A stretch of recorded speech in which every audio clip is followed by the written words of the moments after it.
Good evening. Unboxing tayo ulit ng tinapay mga guys.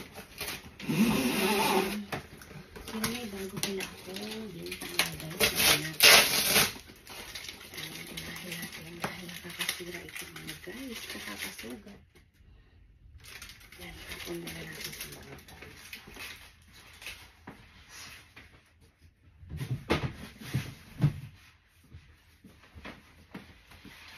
Unbox guys.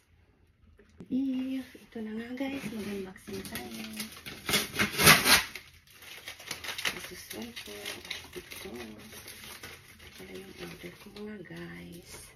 Isusun hindi pa bayad. Jintas Pandesal 15, Spanish bread 10, Pinoy Beef cheese bread 10, Pinoy Beef hopya baboy 10. Wow.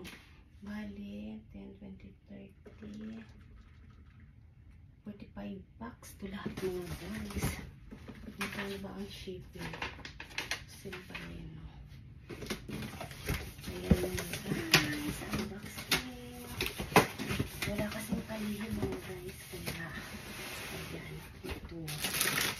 Ayan mga guys, Spanish bread. 10 peraso lang muna ang in-order ko nito.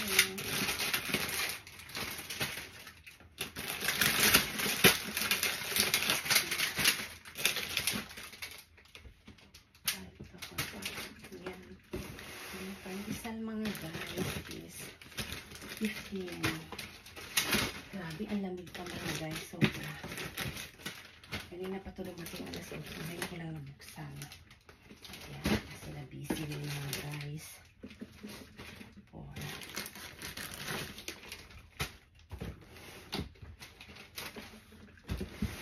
Nabuburin na mga guys. Parang pa siya.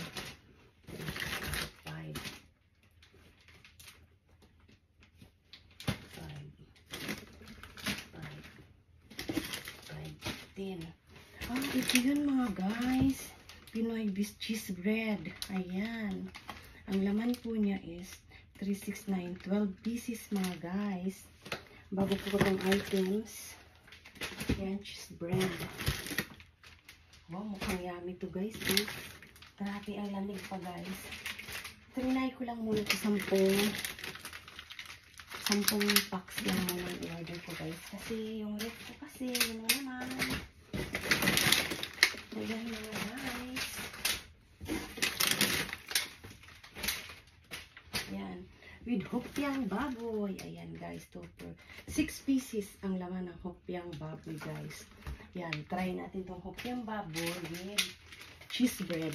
Trinay ko muna siya mga guys ha. Ayan mga guys. Ang tigas guys, oh, grabe ang hopya, ang tigas.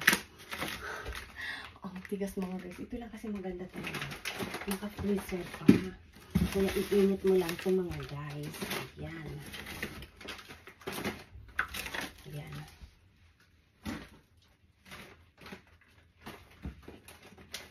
Ayan, 10. Ayan guys ha, yung on-hand items natin.